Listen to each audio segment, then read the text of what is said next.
Aman juga. Om, parkirnya Om. Nggak ada uang cash saya, Mas. Lihat nih.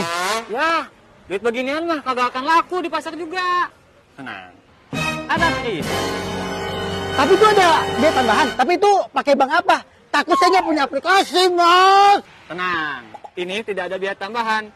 Cukup scan barcode-nya, kemudian masukkan nominalnya, lalu masukin deh PIN-nya. Tapi ingat, nanti kalau bikin PIN-nya jangan pakai tanggal lahir sendiri ya, biar aman. Nah, tricksnya cukup satu aja, bayarnya bisa di aplikasi mana aja. Keren.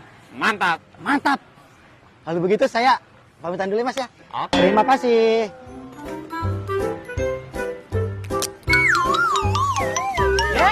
Sepeda. Jangan lupa selalu bayar pakai KRIS